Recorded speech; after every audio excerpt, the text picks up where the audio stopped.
We are streaming. Hello, everyone. I'm Jeremiah Adams from the Tampa Bay Baha'i community, and we are here with Eileen Maddocks, who has been leading this series on the Pentateuch. This is the eighth and final session. It's going to be a long one. Um, Hopefully, we'll be able to cover everything that we need to cover, and we welcome everyone. And we're thankful to everyone who's held in and stayed with us, and we look forward to getting this last one done, but not this won't be the last time we have Eileen on. So just be sure to check the website for more information. Thank you all. Eileen, floor is yours. Ah, okay. Ready to go? Yes, this is the eighth and the last session of the Pentateuch. And then I am going to take a break, and then I'm going to prepare for part two session, Kings and Prophets, which will start sometime this spring, and it will cover about half of the Hebrew Bible that's left, and we'll be getting into the prophets, which I cannot wait to do. And then the third series eventually will finish the Hebrew Bible. Now, if you are on my mailing list, you will get advance notice of the next series sometime this spring. If you are not on my mailing list, you won't. And when I have a chance, I will put it in the chat box, or maybe Jeremiah, you can put my email address in the chat box for me while I get to work.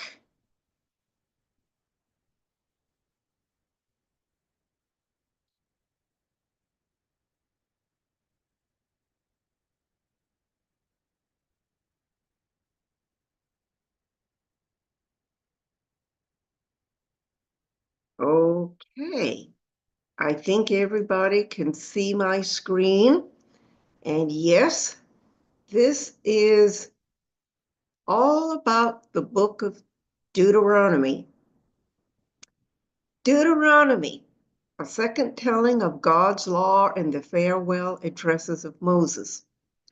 The word Deutero means second. The book of Deuteronomy got its name by being the second presentation of God's law as given in Exodus, Leviticus, and Numbers. In some ways, it's a rerun and a summary. Only in Deuteronomy, though, do we have the Shema and Moses' farewell address to his people. We've been talking about Moses for many weeks. Today, let's start with a mystical approach to Moses and the burning bush, which was the beginning of his ministry and is important to us today, because the following are from the Baha'i writings. Let's start with what the Bab said about Moses.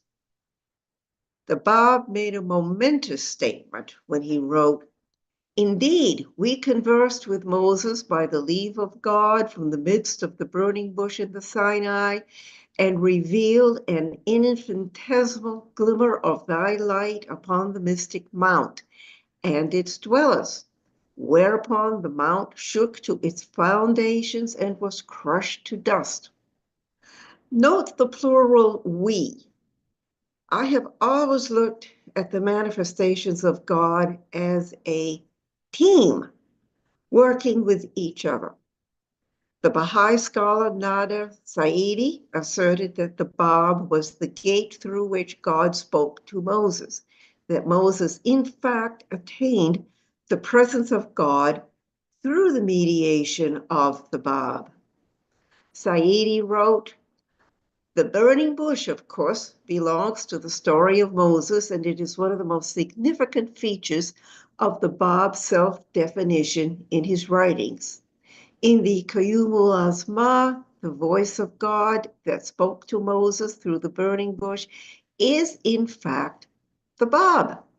O people of effacement, the Bab writes, hearken ye unto my call, appearing out of the point of confirmation from this Arabian youth who hath addressed by the leave of God Moses upon Mount Sinai.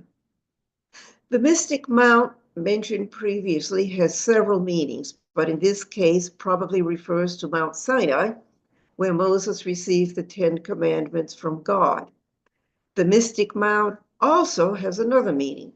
Shoghi Effendi quoted the Bab as follows from the Qayyum al-Asma and addressing Baha'u'llah. And when the appointed hour hath struck, the Bab again addresses Baha'u'llah in that same commentary. Do thou, by the leave of God, the All-Wise, reveal from the heights of the most lofty and mystic mount a faint and infinitesimal glimmer of thy impenetrable mystery, that they who have recognized the radiance of the Sinaic splendor may faint away and die as they catch a lightning glimpse of the fierce and crimson light that envelops thy revelation. Baha'u'llah also alluded to himself as having been a voice in the burning bush.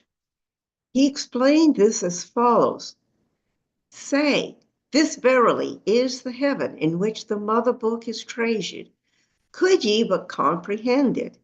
He it is who hath caused the rock to shout and the burning bush to lift up its voice upon the mount rising above the Holy Land and proclaim, the kingdom is God's, the sovereign Lord of all, the all-powerful, the loving. Moses used the rock as a symbol for the Lord, as we shall see. Shoghi Effendi confirmed that Baha'u'llah did converse with Moses in the burning bush. Baha'u'llah is not the intermediary between other manifestations and God. Each has his own relation to the primal source. But in the sense that Baha'u'llah is the greatest manifestation to yet appear, the one who consummates the revelation of Moses, he was the one Moses conversed with in the burning bush. In other words, Baha'u'llah identifies the glory of the Godhead on that occasion with himself. Abdul-Baha spoke of Muhammad's reverence for Moses. From another horizon, we see Muhammad, the prophet of Arabia, appearing. You may not know that the first address of Muhammad to his tribe was the statement, verily, Moses was a prophet of God and the Torah is a book of God. Verily, O ye people, ye must believe in the Torah, in Moses and the prophets. Ye must accept all the prophets of Israel as valid. In the Quran, the Muslim Bible, there are 7 statements or repetitions of the Mosaic narrative, and in all the historic accounts, Moses is praised. Muhammad announces that Moses was the greatest prophet of God, that God guided him in the wilderness of Sinai, that through the light of guidance, Moses hearkened to the summons of God, that he was the interlocutor of God and the bearer of the tablet of the 10 Commandments.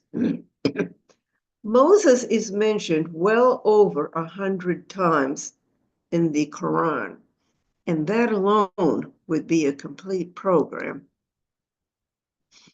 Abdul-Baha also wrote, verily, I now declare to you that Moses was the interlocutor of God in a most noteworthy prophet,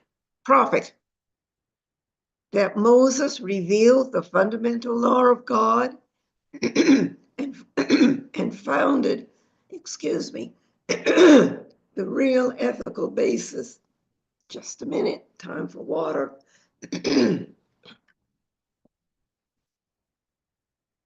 Thank you.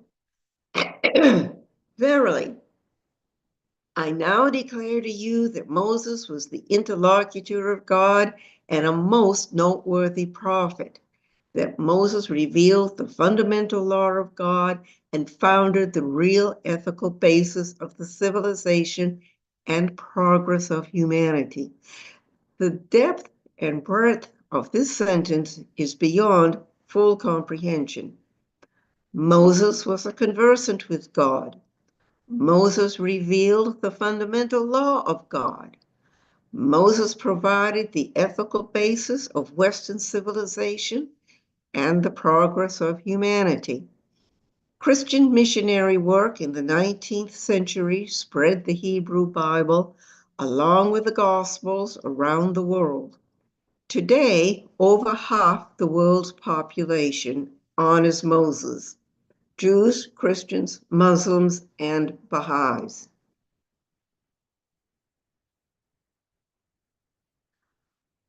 The book of Deuteronomy can be divided into 5 segments.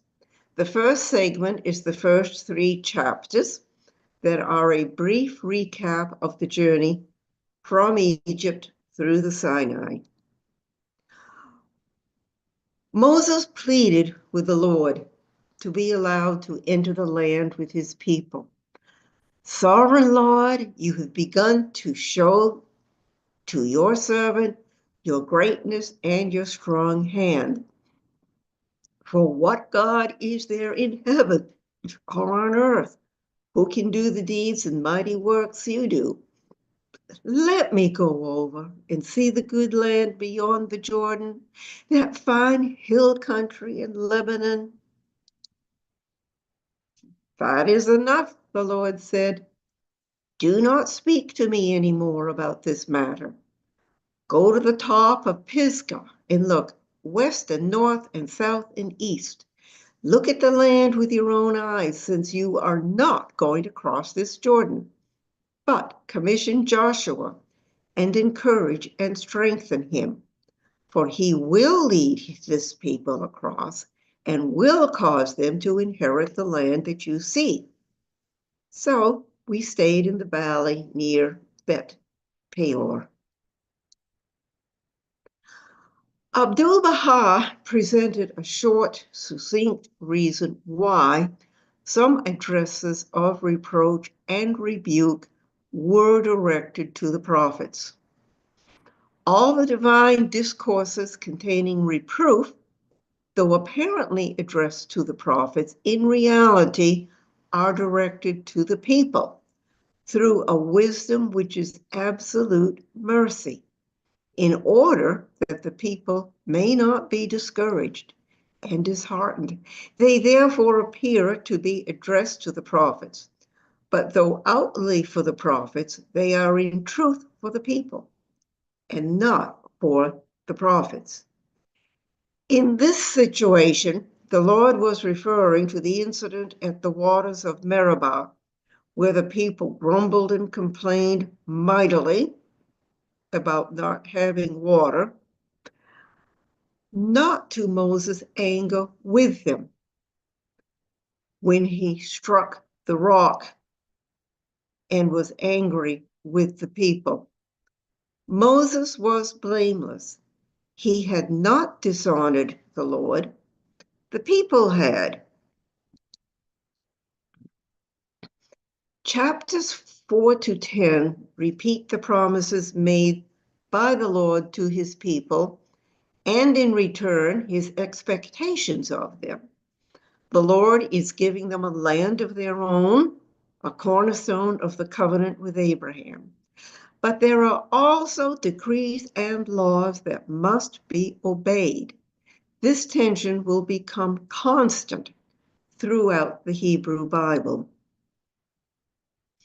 This section starts with Moses saying, "Now, Israel, hear the decrees and laws I am about to teach you. Follow them so that you may live and may go in and take possession of the land the Lord, the God of your ancestors, is giving you. Do not add to what I command you, and do not subtract from it. but keep the commands of the Lord your God that I give you.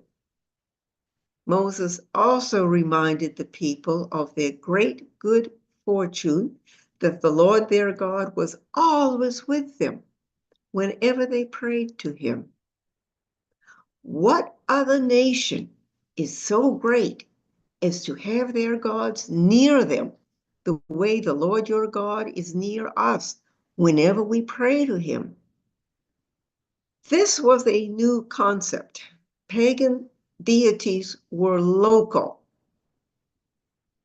This one God would be with the Hebrews wherever they went, which they learned painfully during the Babylonian exile. Moses was the great lawgiver, but he also delivered some profound prophecies accompanied by dire warnings. After you have had children and grandchildren and have lived in the land a long time, if you then become corrupt and make any kind of idol, doing evil in the eyes of the Lord your God and arousing his anger, I call the heavens and the earth as witnesses against you this day, that you will quickly perish from the land that you are crossing the Jordan to possess. You will not live there long, but will certainly be destroyed. This was a dire warning. The Lord will scatter you among the peoples, and only a few of you will survive among the nations to which the Lord will drive you. There you will worship man-made gods of wood and stone, which cannot see or hear or eat or smell. Well, the Assyrians conquered the northern kingdom in 722 BC, and it is recorded that 10 tribes that lived in the northern kingdom were exiled into northeast Mesopotamia. They were never mentioned again. They probably assimilated into the pagan cultures in the northwest Mesopotamian lands. And over 100 years later, the Babylonians conquered Jerusalem and the southern kingdom and exiled thousands of Israelites to the Babylonian area. And this was all also prophesied by the Hebrew prophets, who had warned the people over and over and over and over again. But if from there you seek the Lord your God, and you will find him if you seek him with all your heart and with all your soul. When you are in distress and all these things have happened to you, then in later days you will return to the Lord your God and obey him. For the Lord your God is a merciful God. He will not abandon or destroy you, or forget the covenant with your ancestors, which he confirmed to them by oath. The people are reminded that they are a first, that nothing like what they have experienced has ever happened for another people. And Moses said, ask now about the former days, long before your time, when from the day God created human beings on the earth. Ask from one end of the heavens to the other. Has anything so great as this ever happened, or has anything like it ever been heard of? Has any other people heard the voice of God speaking out of the fire as you have and lived? Has any God ever tried to take for himself one nation out of another nation by testings, by signs and wonders, by war, by a mighty hand and an outstretched arm, or by great and awesome deeds, like all the things the Lord your God did for you in Egypt before your very eyes? The Lord guaranteed the Israelites victories in taking over the land. But I think the last major thought in this section of Deuteronomy is the Lord's comments on why he was giving possession of the land to them, not because of their righteousness. After the Lord your God has driven them out before you, do not say to yourself, the Lord has brought me here to take possession of this land because of my righteousness. No, it is on account of the wickedness of these nations that the Lord is going to drive them out before you. It is not because of your righteousness or your integrity that you are going in to take possession of their land, but on account of the wickedness of these nations. The Lord your God will drive them out before you to accomplish what he swore to your fathers, to Abraham, Isaac, and Jacob. Understand then that it is not because of your righteousness that the Lord your God is giving you this good land to possess, for you are a stiff-necked people. The Israelites' job was to develop a society based on monotheism and moral law and obedience to Mosaic law, and to gradually convert the Canaanites to this new level of life and consciousness. The Shema Yisrael, the definitive statement of Jewish identity, is given in this section. Its recitation morning and evening is a biblical commandment. This is a translation from the King James Version of the Bible. Hear, O Israel, the Lord your God is one God, and you shall love the Lord your God with all thine heart and with all thy soul and with all thy might. And these words which I command thee this day shall be in thine heart, and thou shalt teach them diligently unto thy children, and shalt talk of them when thou sittest in thine house, and when thou walkest by the way, and when thou liest down, and when thou risest up. And thou shalt bind them for a sign upon thine hand, and they shall be as frontiers between thine eyes, and thou shalt write them upon the posts of thy house and on thy gates. Binding them for a sign, and the frontlets between the eyes refer to the tefillin, two small black boxes with scriptures enclosed, with black straps attached to them that are worn by Jewish men at prayer. Writing them upon the posts of thy house means the mezuzah that is posted on the entryways of Jewish homes. 15 chapters are devoted to the Deuteronomic code, the other two codes being the covenant code from Exodus and the holiness code from Leviticus, which we have covered.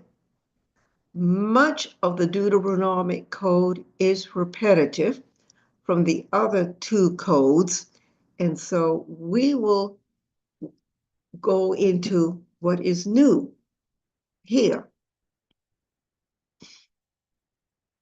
The law of 10% tithing is mentioned for the first time here, and there were many laws regarding it. The appointment of judges and officials in every town to judge the people fairly. Follow justice and mercy alone, so that you may live and possess the land the Lord is giving you. Parents are not to be put to death for their children, nor children put to death for their parents. Each will die for their own sin.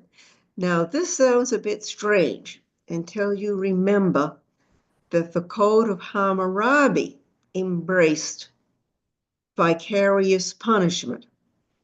And here, this is rescinded. There will be no vicarious punishment in the Mosaic Code. and only charge a foreigner interest, not an Israelite. The Lord foresaw that the people would at some point want a king. So he gave firm guidance through Moses for when that day came. When you enter the land the Lord your God is giving you and have taken possession of it and settled in it, and you say, let us set a king over us like all the nations around us, be sure to appoint over you a king the Lord your God chooses. He must be from among your fellow Israelites. The king, moreover, must not acquire great numbers of horses for himself. He must not take many wives, or his heart will be led astray. He must not accumulate large amounts of silver and gold. When he takes the throne of his kingdom, he is to write for himself on a scroll a copy of this law taken from the Levitical priests. It is to be with him, and he is to read it all the days of his life, so that he may learn to revere the Lord his God and follow carefully all the words of this law and these decrees, and not consider himself better than his fellow Israelites, and turn from the law to the right or the left. Then he and his descendants will reign a long time over his kingdom in Israel. Well, the people did ask for a king, and Samuel, the last of the judges, warned them to be careful what they asked for, how a king would claim his rights, but they insisted, and Samuel, at the Lord's request, anointed Saul as the first king of Israel, the United Kingdom.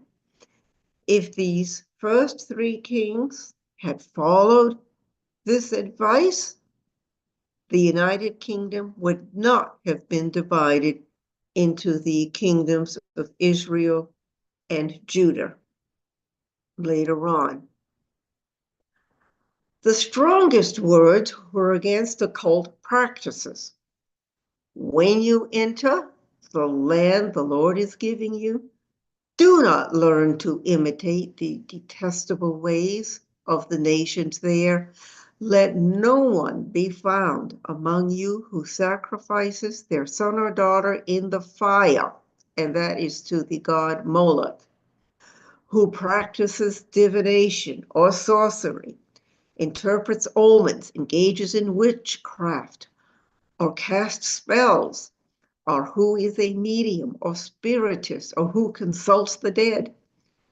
Anyone who does these things is detestable to the Lord. Because of these same detestable practices, the Lord your God will drive out those nations before you.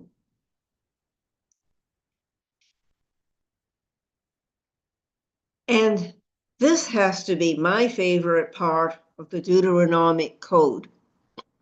It's the considerations when drafting soldiers in time of war. Exempt. Has anyone built a new house and has not yet begun to live in it? Let him go home, or he may die in battle and someone else may begin to live in it. Exempt. Has anyone planted a vineyard and not begun to enjoy it? Let him go home, or he may die in battle and someone else enjoy it. Exempt. Has anyone become pledged to a woman and not married her? Let him go home, or he may die in battle and someone else marry her. Exempt. Is anyone afraid or faint-hearted?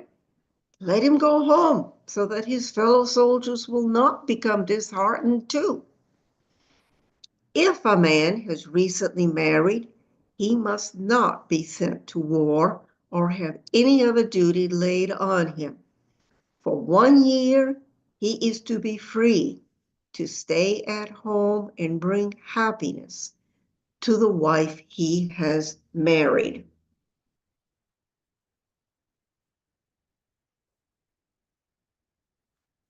And it's here in the Deuteronomic Code that we find a famous prophecy given by Moses. The Lord will raise up for you a prophet like me from among you, from your fellow Israelites. You must listen to him. This has traditionally been interpreted to mean the coming of Jesus, who said he came to fulfill the law of Moses. Do not think that I have come to abolish the law of the prophets. I have come not to abolish, but to fulfill them. And I guess I repeated that. Moses' prophecy might have referred to Muhammad, since first, his ancestor Ishmael was an Israelite, the firstborn son of Abraham, and second, because Muhammad was very much like Moses as a lawgiver and also as a ruler, the governor of Medina during his later years. These 3 chapters set the format for the Hebrew prophets, who echoed Moses' words and warned the people repeatedly of the consequences of disobedience to Mosaic law. It's called the blessings, the curses, and the restoration. 14 verses are dedicated to the blessings for obedience, represented by the live olive tree, which is green. 53 verses are dedicated to the curses for disobedience, represented by the dead olive tree, which is brown. Only excerpts will be presented here from the blessings and from the curses, just to give you the flavor. For the blessings, you will be blessed in the city and blessed in the country. The fruit of your womb will be blessed, and the crops of your land and the young of your livestock, the calves of your herds and the lambs of your flocks. Your basket and your kneading trough will be blessed. You will be blessed when you come in and blessed when you go out. The Lord will grant that the enemies who rise up against you will be defeated before you.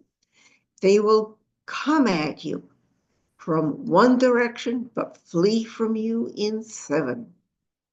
The Lord will establish you as his holy people, as he promised you on oath, if you keep the commands of the Lord your God and walk in obedience to him. Then all the peoples on earth will see that you are called by the name of the Lord, and they will fear you. The Lord will open the heavens, the storehouse of his bounty, to send rain on your land in season and to bless all the work of your hands. You will lend to many nations, you will borrow from none. The Lord will make you the head, not the tail. If you pay attention to the commands of the Lord your God, you will always be at the top, never at the bottom. The curses were awful. Here are only a few of them. Disobey the Lord, and you will be cursed in the city and cursed in the country. You will be cursed when you come in and cursed when you go out. The Lord will send on you curses, confusion, and rebuke in everything you put your hand to, until you are destroyed and come to sudden ruin because of the evil you have done in forsaking him. The sky over your head will be bronze, the ground beneath you iron. The Lord will turn the rain of your country into dust and powder. It will come down from the skies until you are destroyed. The Lord will cause you to be defeated before your enemies. You will come at them from one direction, but flee from them in seven. And you will become a thing of horror to all the kingdoms on earth. The Lord will bring a nation against you from far away, from the ends of the earth, like an eagle swooping down. A nation whose language you will not understand, a fierce-looking nation without respect for the old or pity for the young. Then the Lord will scatter you among all nations, from one end of the earth to the other. And we know from history that this happened. The Assyrian conquest in the late 8th century, and then the Babylonian conquest at the top of the 6th century, and the final conquest by the Romans, which dispersed the Jews from the country that was called the diaspora. Many centuries later, Jesus explained, from everyone who has been given much, much will be demanded. And from the one who has been entrusted with much, much more will be asked. More was expected of the Hebrews because they had been entrusted with a new dispensation of God, that of Moses. They had a job to do, to raise the Near East out of paganism. Jesus warned the Christians that more would be expected of them also. And as Baha'is, we know that even more is being expected of us. Despite the severity of these curses for disobedience, mercy and restoration were offered. When you and your children return to the Lord, your God, and obey him with all your heart and with all your soul, according to everything I command you today, then the Lord your God will restore your fortunes and have compassion on you and gather you again from all the nations where he has scattered you. Even if you have been banished to the most distant land under the heavens, from there the Lord your God will gather you and bring you back. He will bring you to the land that belonged to your ancestors, and you will take possession of it. And this happened in recent history, of course, with the establishment of the State of Israel in 1948. The Jews did return from all corners of the earth. The final blessings, a prophecy, a warning, and the passing of Moses. These are covered in the last 4 chapters of Deuteronomy. Moses was now 120 years old, and it was time for him to deliver his final blessings, a warning and a prophecy, and to lay down his mortal body.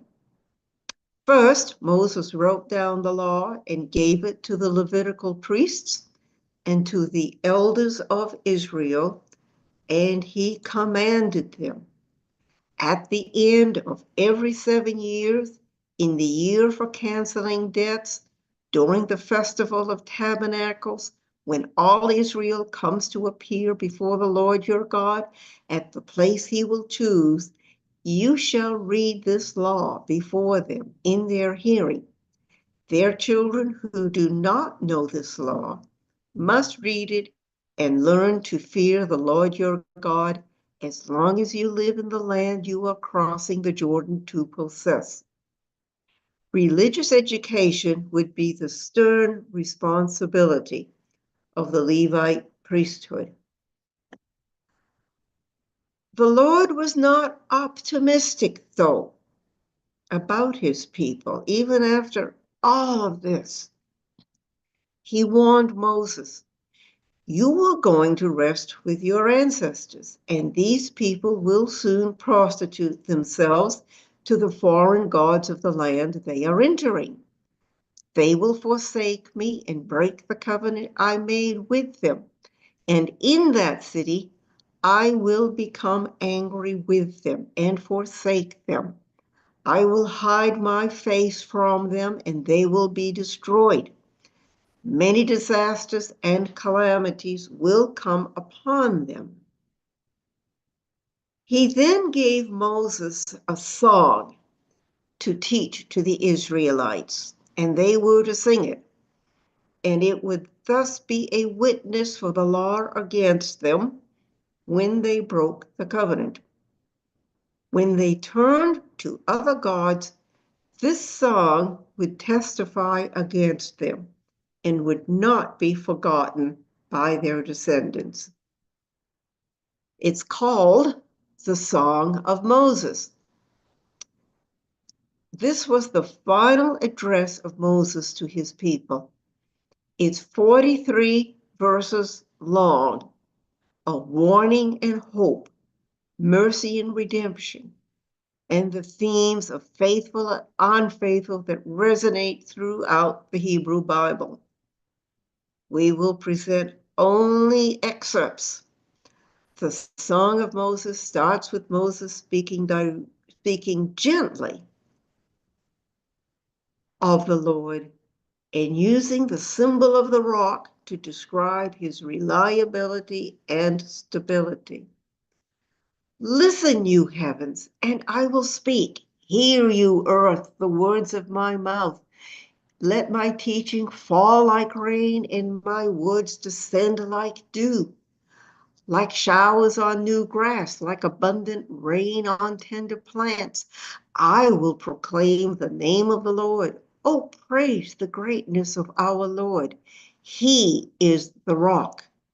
His works are perfect, and all his ways are just. A faithful God who does no wrong, upright and just is he. In a desert land, he found him.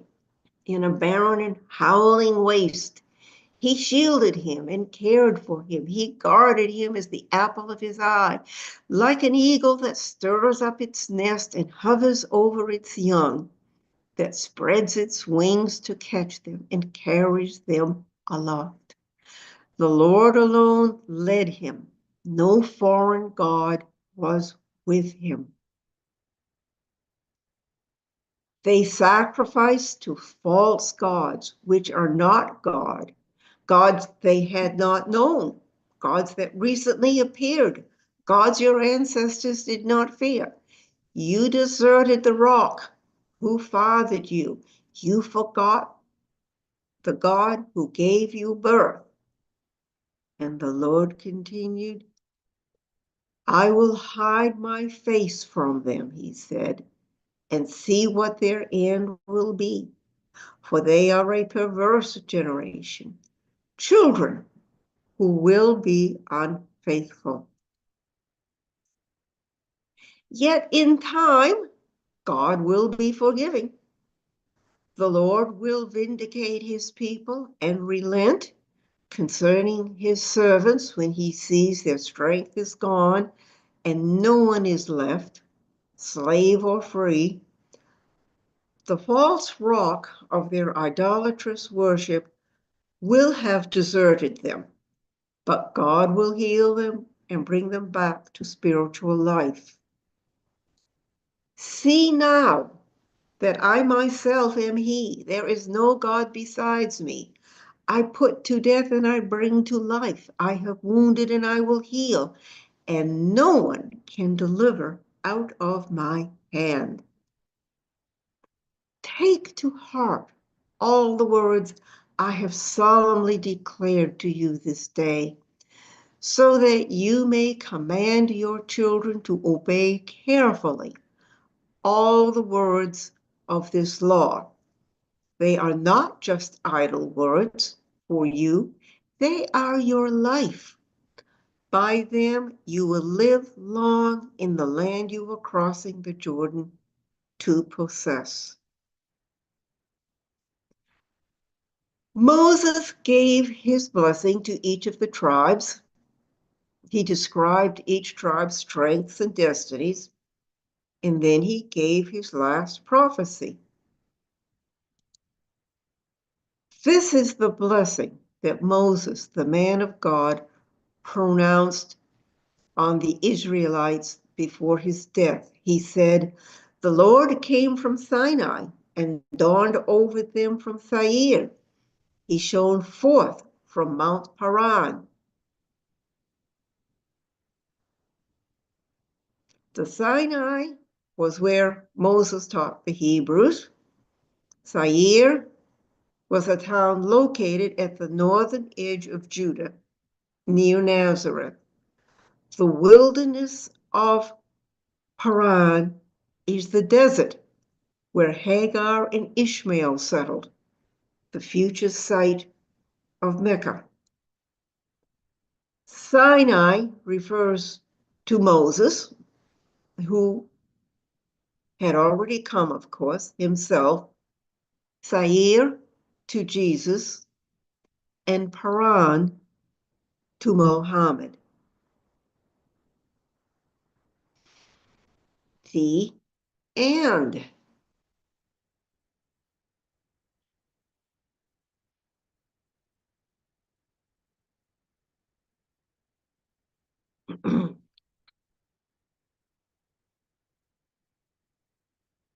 And stop share.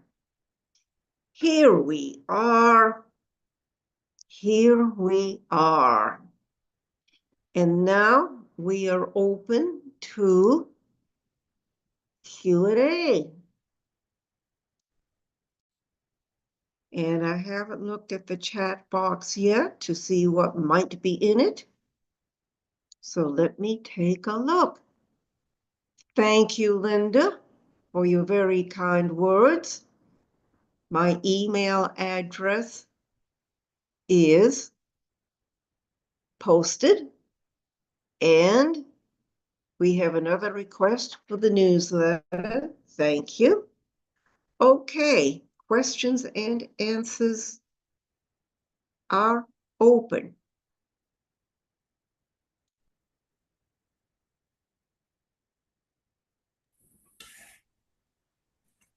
I noticed that you gave Deuteronomy. Oh, someone else is first. Sorry. Okay, just a second. I'm sending a message to Jeremiah. Have you heard from?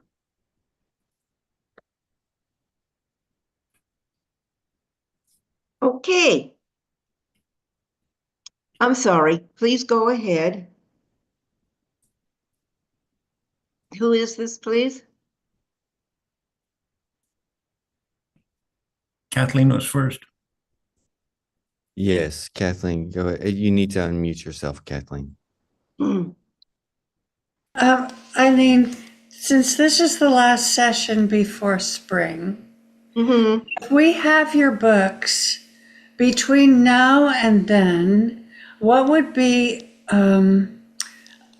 a good way using your books to review what we've done, what we've learned so far, and to get sort of a head start on what's going to happen in the spring? I do recommend a head start because I'm going to be moving fast. And I'm going to be assuming that people are doing their reading. And Jeremiah, if you could find the information on the discount for my books and put it into my chat, that would be greatly appreciated. Frankly, I recommend starting at the beginning, even though with volume 1, even though I went chronologically, there's still information in volume 1 that is pertinent all the way through. The next section will be volume 2.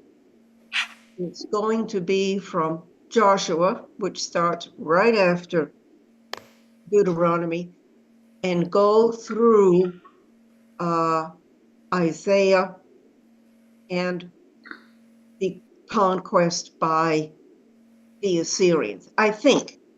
I haven't mapped out the series yet. And that's all in the second volume. I think, unless some of it is in the third. But the second and third volumes are totally chronological, so you won't have any problem with that. Thank you. And it's not too late. If you haven't bought my books at discount, you can just cut and paste the information that's in the chat box and get ready. And are there any other questions? I know I'm trying to keep this open until 3 o'clock. We have not heard from Peter yet. He was scheduled for the second hour. Linda But was next. who's next? Linda.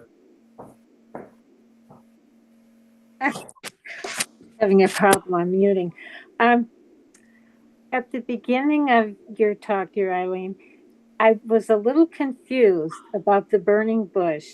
Mm-hmm. Because it both the Bab and Baha'u'llah said they were speaking through the burning bush, and is that just that Christ spirit, or can you elaborate on that a little bit more? Because I'm confused.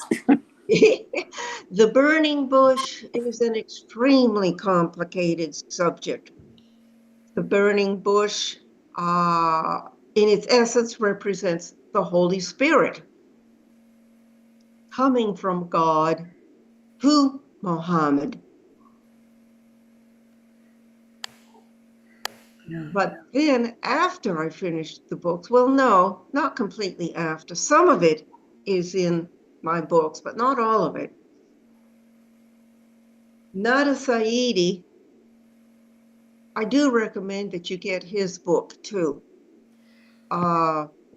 And in one of my programs, I have his book featured.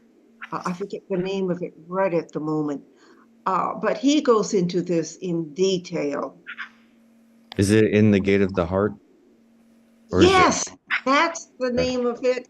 Just a second. I'm going to go get it. Okay.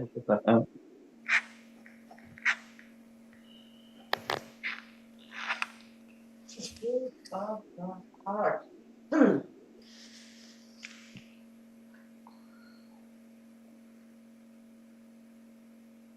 Gate of the Heart by Nader, Nader, Saidi, Saidi.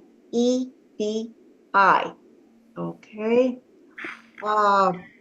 And in my opinion, I can't document this, so I can only say, in my opinion,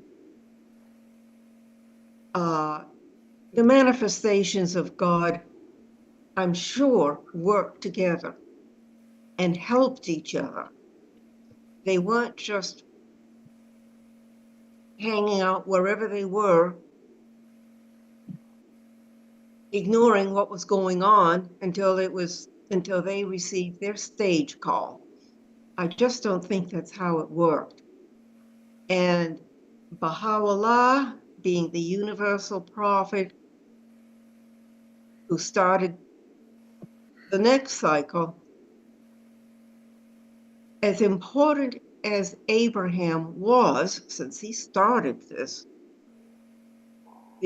and Adam, Moses was the prophet who would be given the law, and the Hebrews were the people who would be given a very, very important mandate. And I suspect that's why both the Bab and the Baha'u'llah and Baha'u'llah were speaking through the burning bush also. And of course, we don't know all that was said to Moses there. We weren't there. And we have the gist of it, but maybe not the whole gist of it. And I do hope that someday a Quranic scholar will write a paper or do a program on Moses in the Quran. I think that would be very revealing. But I don't have enough time left in my life to become a Quranic scholar. Sorry.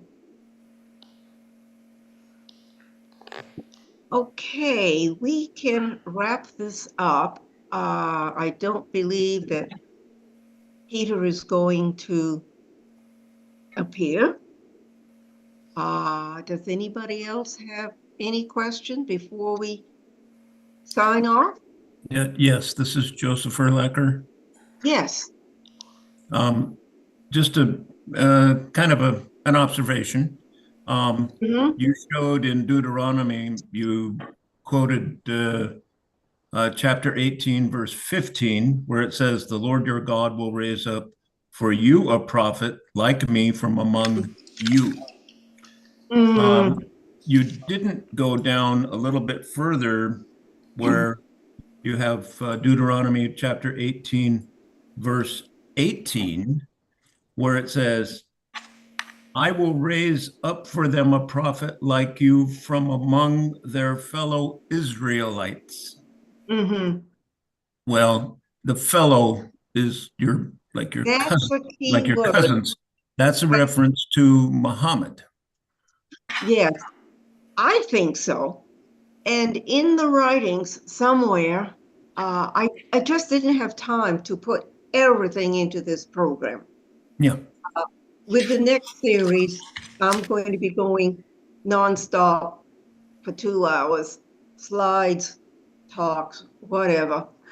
I just didn't think I had the time to put that in. But yes, and I forget where it's documented.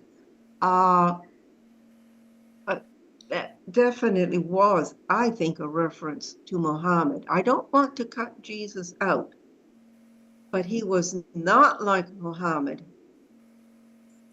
and he was not like Moses. He was not a lawgiver. He was not a ruler in any sense of the word, as Moses was. Moses was a secular ruler in Medina, as well as a prophet of God. So yes, you're absolutely right, Joseph. But I try to be very sensitive to the Christian side of things too. And when I say tradition, that's my code word for, well, this is one way of looking at it. There's another way too.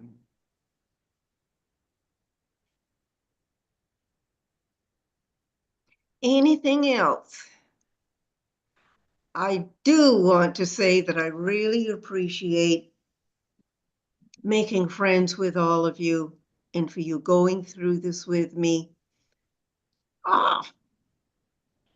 Here comes Peter. Okay, that was close. Oh. It's hilarious. Well, in Peter's defense, I was recently out there in his neck of the woods, and it is very remote and sparse. So it is difficult to get on sometimes. Well, Hi, Peter. Welcome. If you can be ready, Peter, we'd love for you to go ahead and continue because Eileen just finished hers. And we can continue. Otherwise, if you're not ready, we can go ahead and end out the session. I just barely caught this. Yes. So sorry, my friends. But I'm glad that we can do a segue here. Now, I sent you my text for today. And so is there a way that you can put it up on your screen? Because it's probably better on your screen than my screen for the same reasons that you described. And Peter, I have to Like, ask for you. example, Go my ahead. video's not even working today. My video's not even working today, so you won't see me, my face, and I wouldn't be able to share a document because the signal's just not strong enough.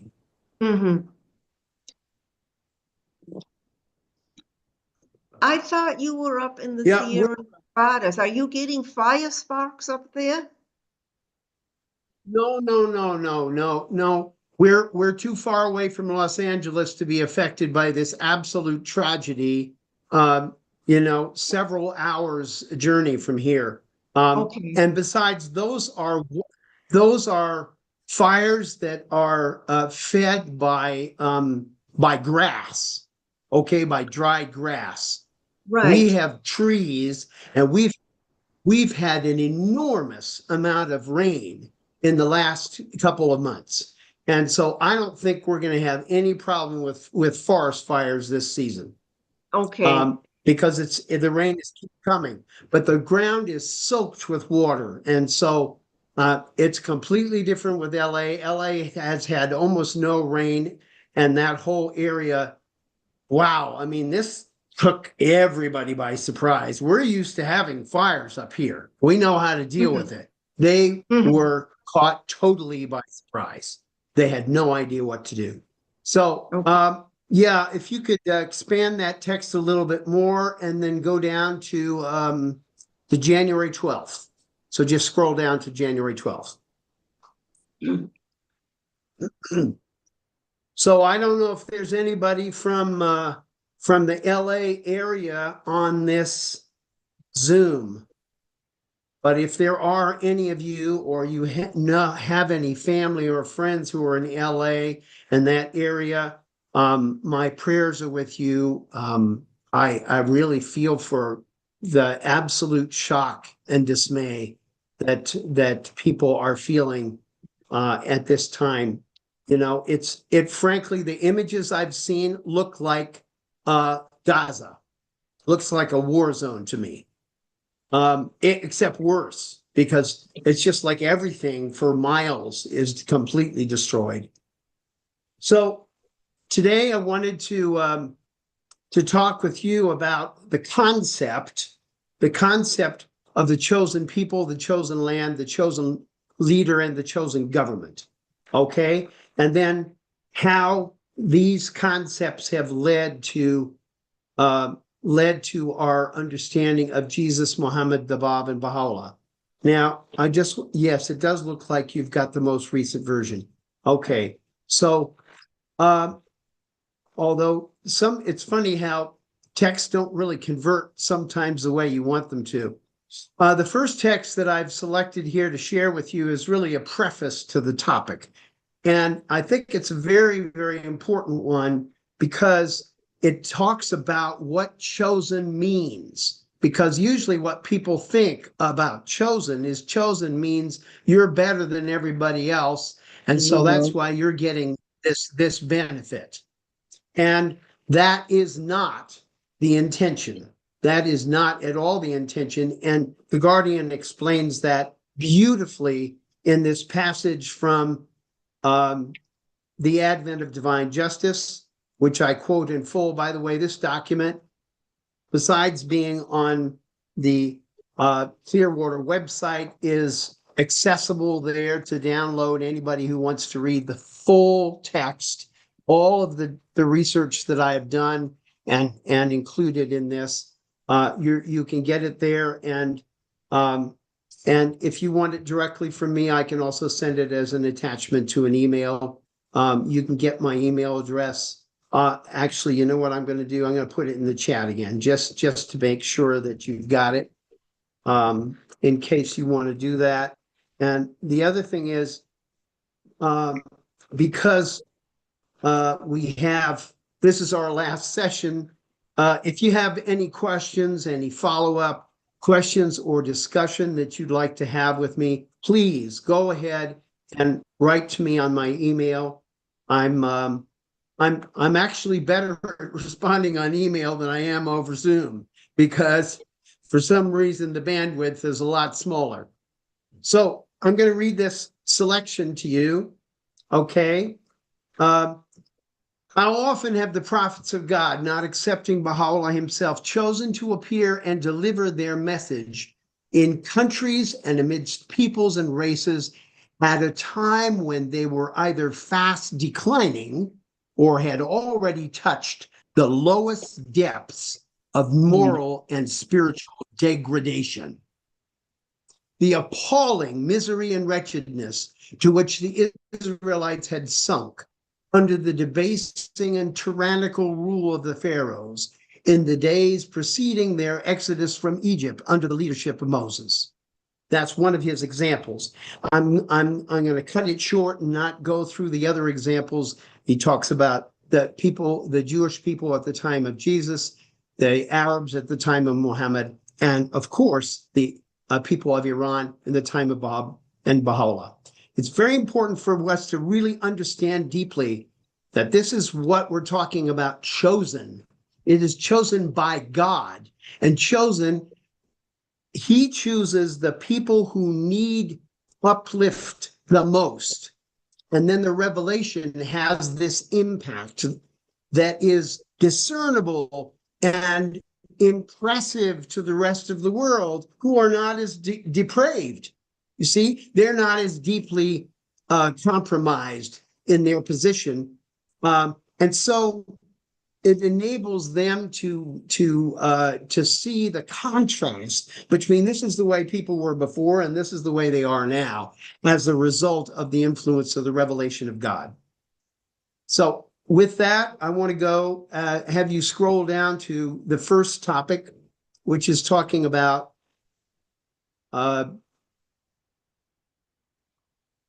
yes, keep on going, keep on going.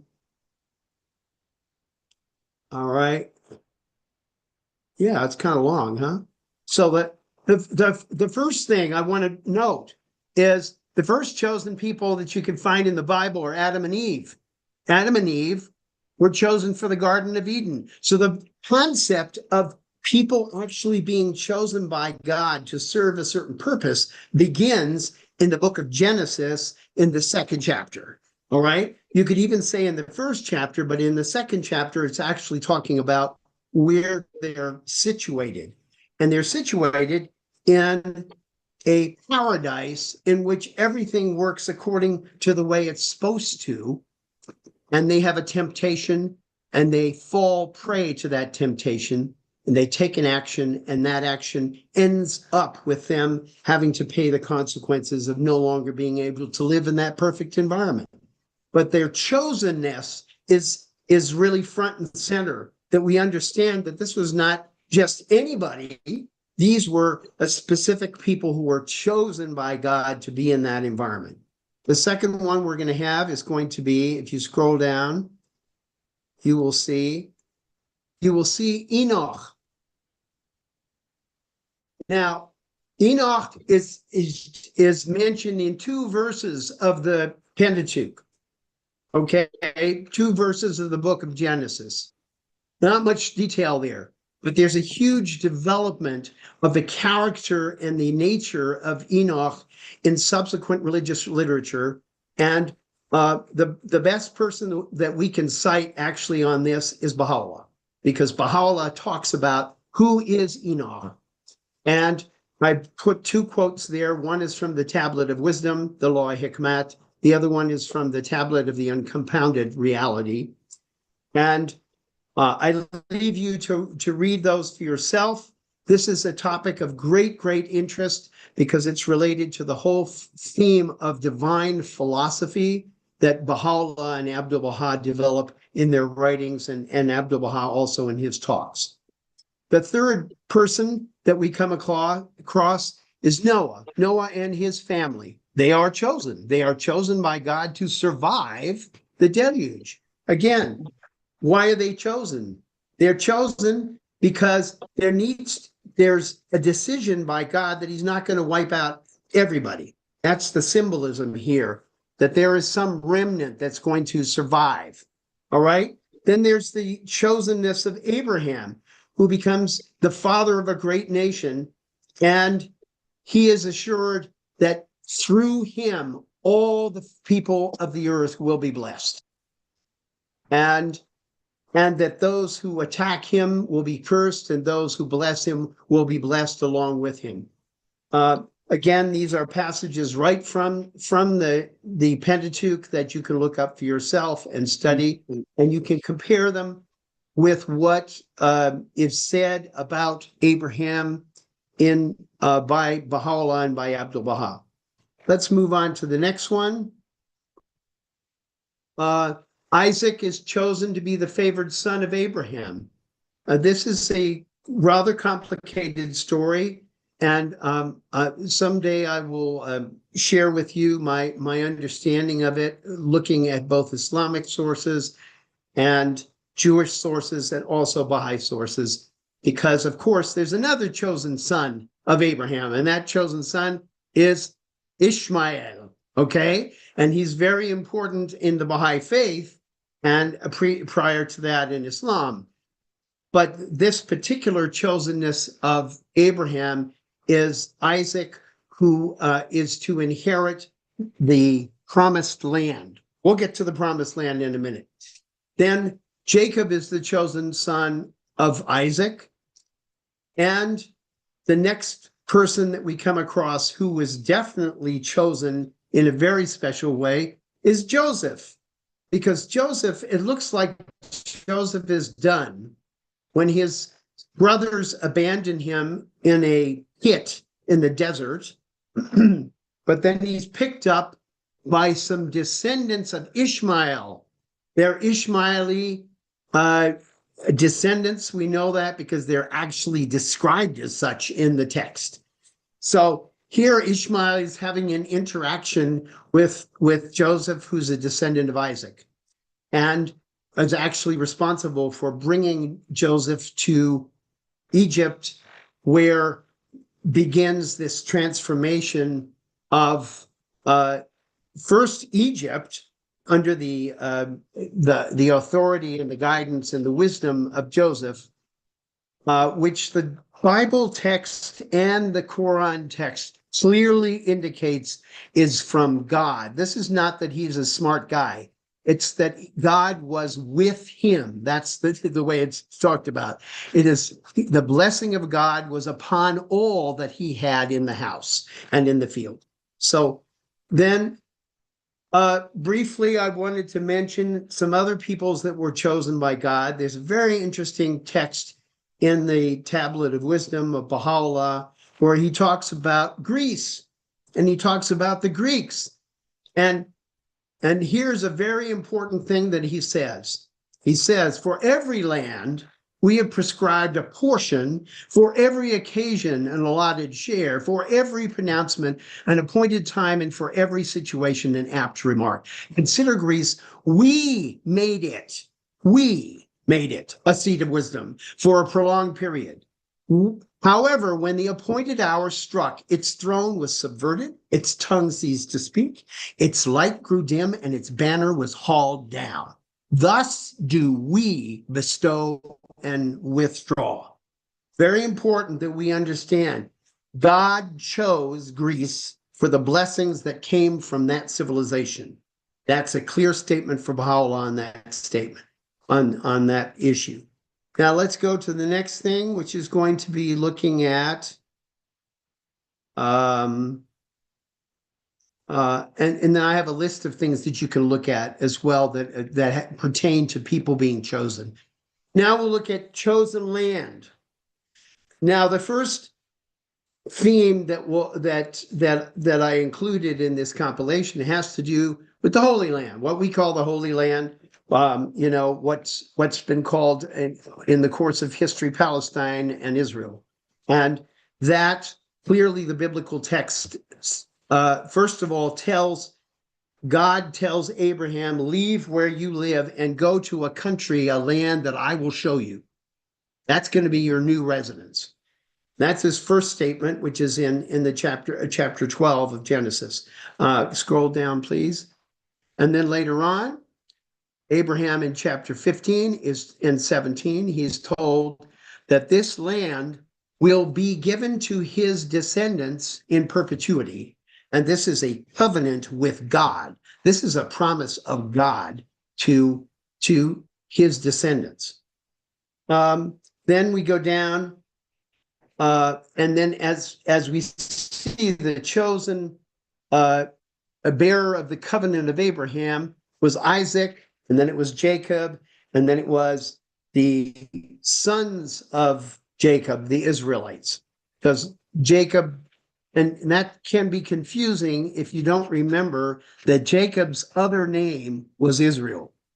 So he had two names. He originally had the name Jacob, and then he had this this struggle with an angel, and he came out of it, and he was renamed Israel, which means he who struggles with God. Then we have the Israelites were promised in the book of Exodus and book of Deuteronomy that where they're destined to is to go to the land that was promised to Abraham and his selected descendants. So that's developing that theme as well. Now let's go to the next one.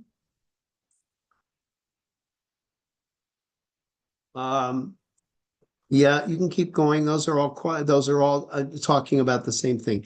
Then there's some other chosen lands that are talked about. A land that was chosen for Ishmael, a land that was chosen for Esau. And there are biblical texts that talk about that choice. Then we have a chosen leader, and I've only selected one to give as an example. Clearly, God chose Moses to lead the people of the Israelites out of Egypt and back to the land that they were destined to occupy. And there's some absolutely fascinating talks, portions in Scripture that talk about this particular calling and how it was reiterated several times in the books of the Pentateuch. We can go on from there. We can go to the number 4.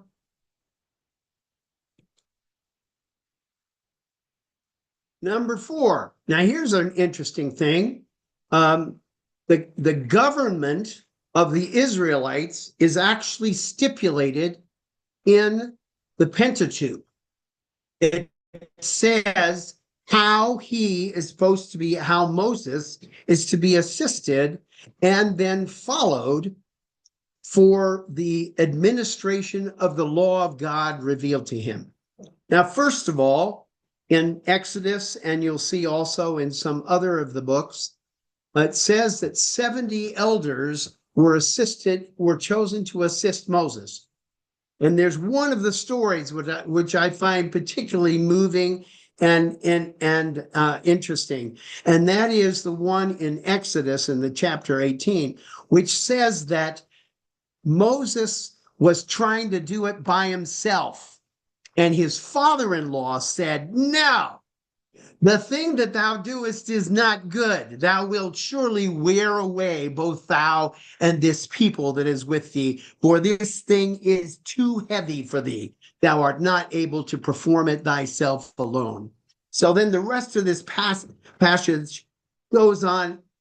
The father-in-law says, this is what you need to do in order to spread the responsibility of applying and implementing the law of God. You need to get some people in this business and helping you do this. Tells them exactly how to do it. And it says, as you can see here, so Moses hearkened to the voice of his father-in-law and did all that he said. Now, who says that prophets can't learn from regular people? I think this is a really fascinating passage. And the story is told differently in other books of the Pentateuch. It doesn't talk about the father-in-law coming up with the idea and passing it on to his son-in-law Moses. Now let's move on.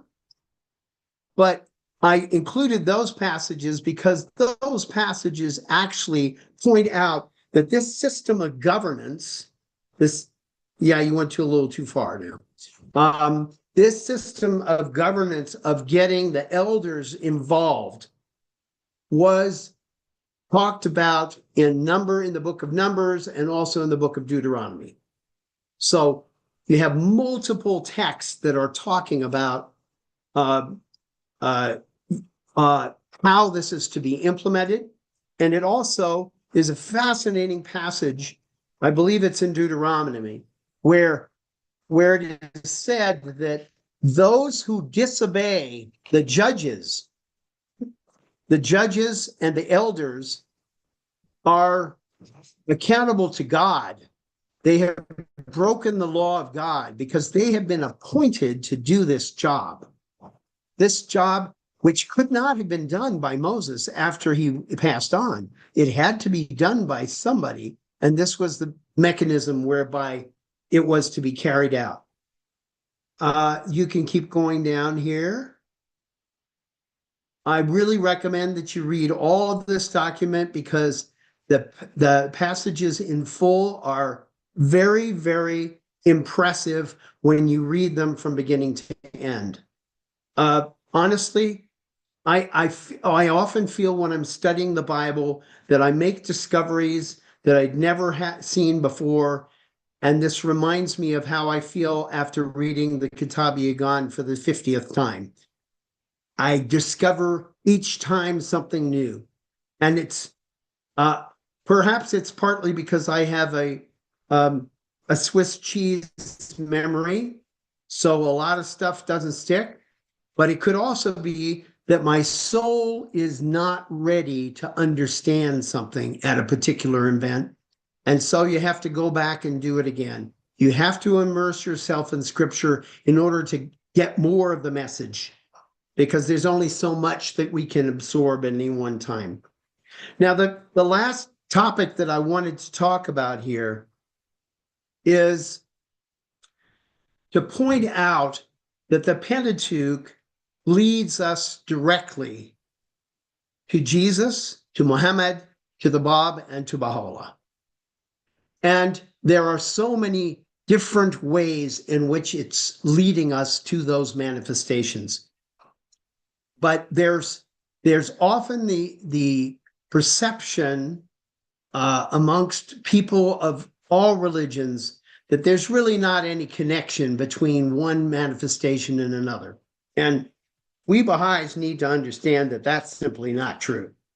We need to understand that they're not just specific prophecies, but there are patterns. There are laws, for example, that are found in the Pentateuch. They are reiterated by Jesus, Muhammad, the Bab, and Baha'u'llah. There are teachings that are reiterated. There are also developments that are extremely interesting. Like, for example, when Jesus points to a passage in Genesis, in actually the second chapter of Genesis, where it is said that the pattern of marriage is supposed to be that one man and one woman are together for life, and they become one. Jesus then cites that verse to say that in my dispensation, you will get married once and once only. And the only excuse for not staying with that partner is if they commit adultery. The only excuse. If you were to do anything, if you were to leave that person for any other reason, you have committed adultery because you have broken that covenant with that person. And it's very interesting because in that conversation where his Jewish followers were asking him, what is his teaching about marriage? He gives them two choices. He says, if being married to one spouse for the rest of your life is too hard for you, then you can be celibate.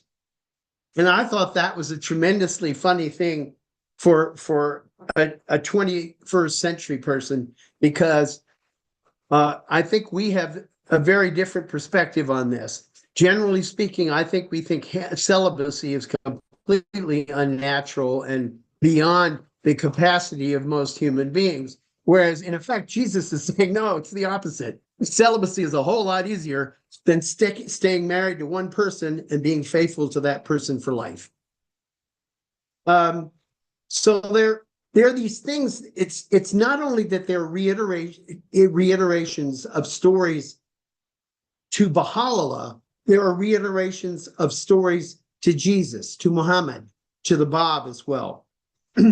And this interweaving, it's more like a tapestry than anything else. It's not a highway that's going to only one destination. It makes all kinds of pit stops along the way.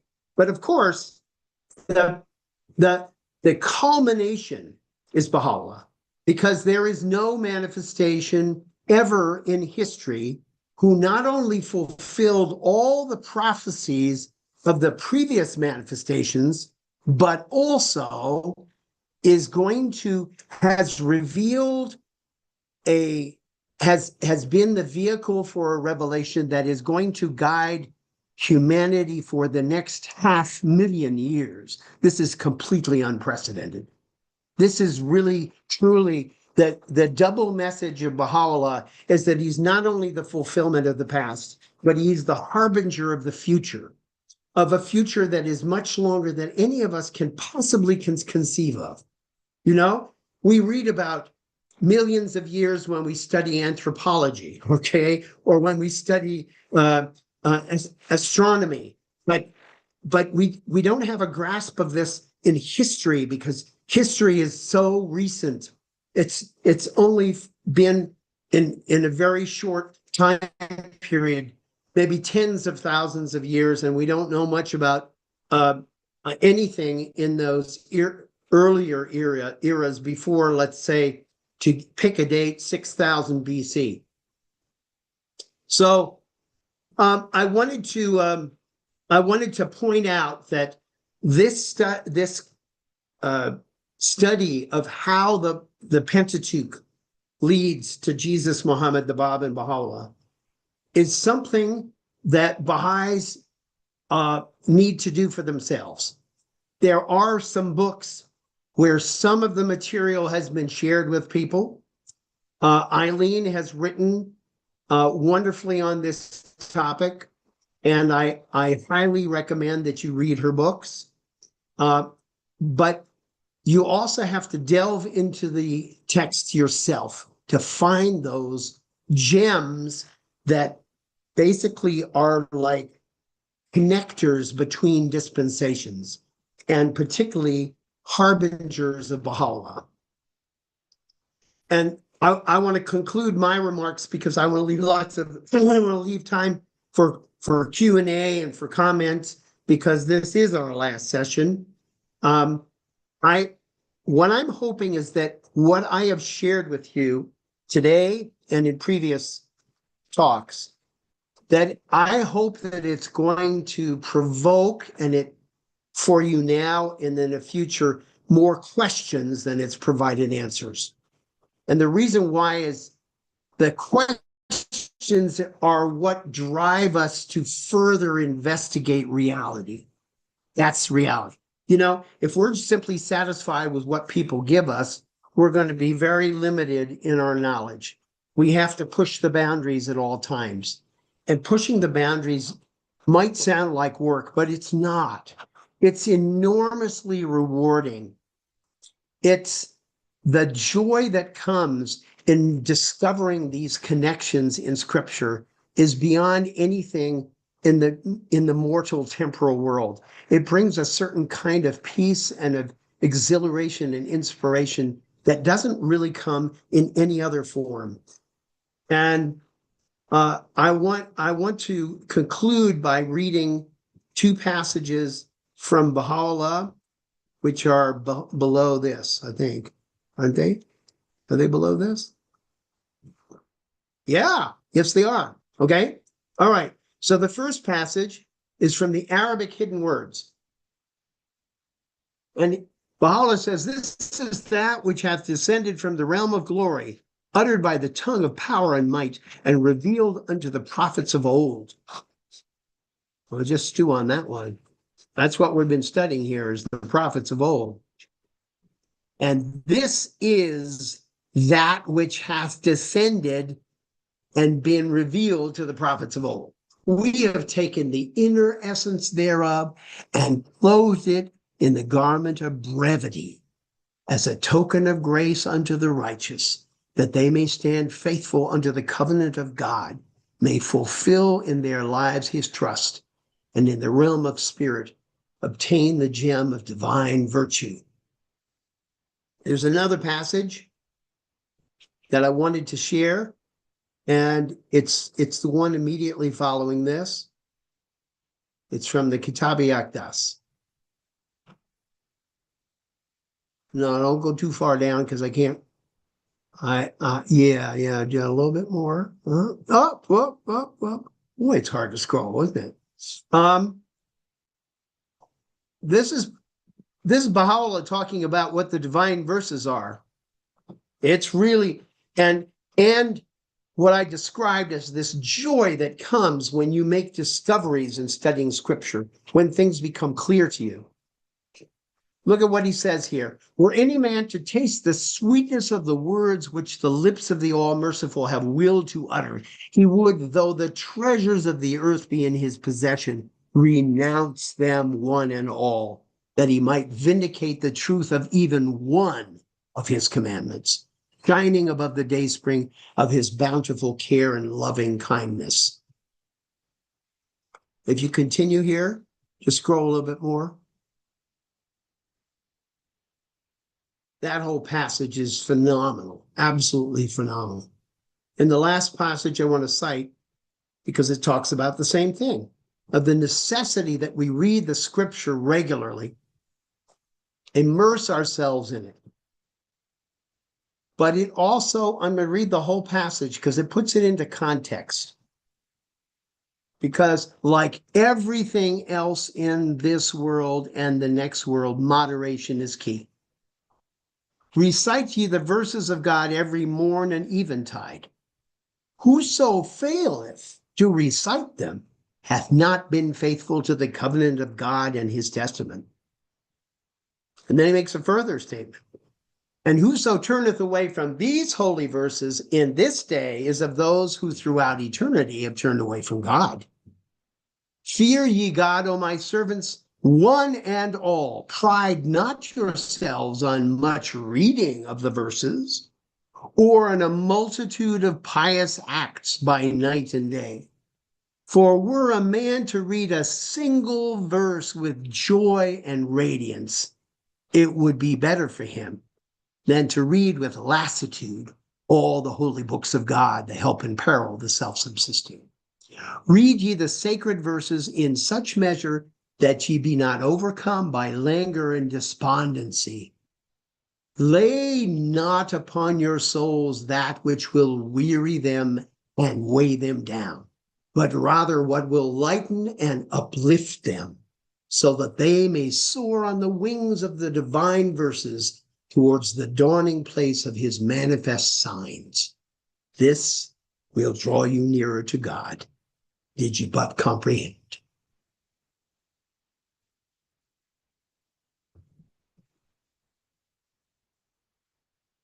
Ya Baha'u'llah.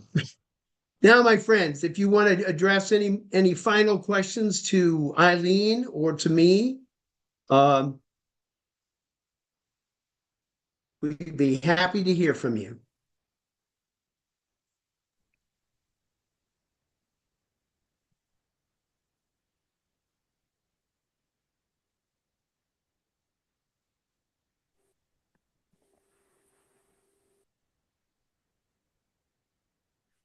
Do you see something, Eileen, that you want to talk about?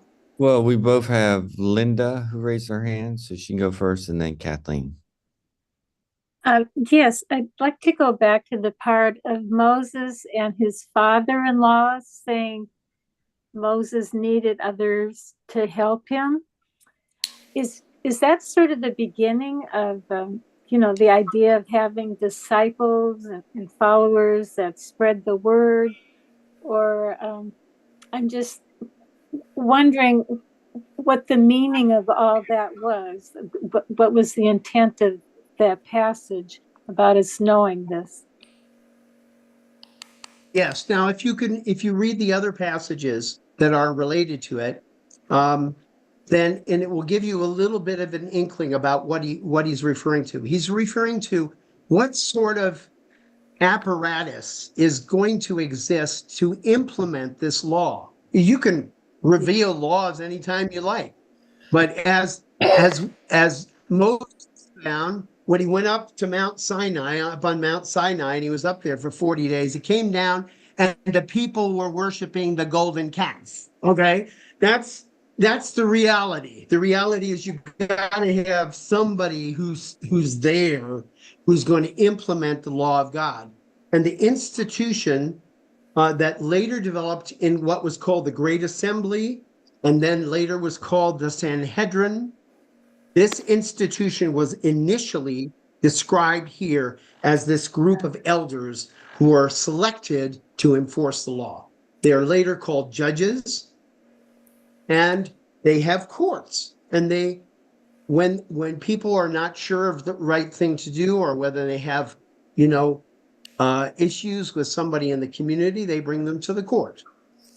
And that's why I called it, this is the government. This is the governance that was instituted in the Pentateuch under Moses, and then developed over time. Because of course, any institution is going to be developed over time. And so as far as what you're talking about, which is the followers taking responsibility for spreading the message, if we look at the not just the Pentateuch, but the entire Hebrew scriptures, we find that the people are called all. There's a very important verse that says that the people of Israel are all, they are all designated as priests. And the idea behind that is that every single one of them is responsible for teaching the cause of God. As you know, that's exactly what Baha'u'llah teaches. Baha'u'llah has taught the Baha'is. It is our responsibility, every single one of us, to teach the faith. Thank you. That's a very good answer. Thank you. Kathleen, go ahead. And then that will have to be the last one for today, because Okay. I want to thank Peter and Kath and Eileen both. This has just been wonderful. This material that you just presented, Peter, which is in written form, I understand that we can download. Is that to be, can we just download it from the Clearwater website? Yes, you can. Okay. Okay, great. Thank you very much. yeah, you look for those resources later today. But Okay. I'm sure they're up there.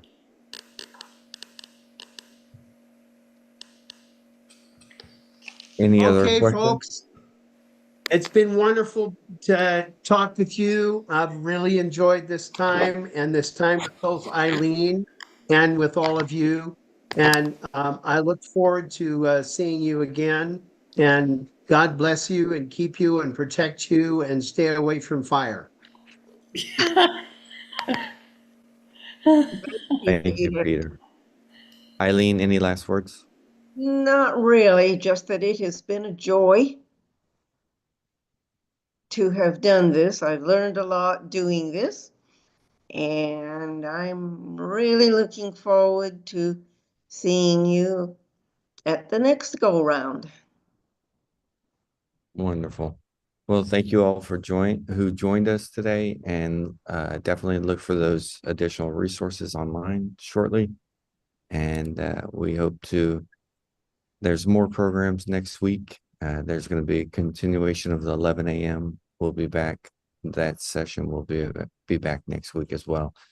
And we look forward to seeing Eileen and Peter's programs in the coming months. Thank you all. and have a wonderful afternoon. And thank you for bringing these programs to us.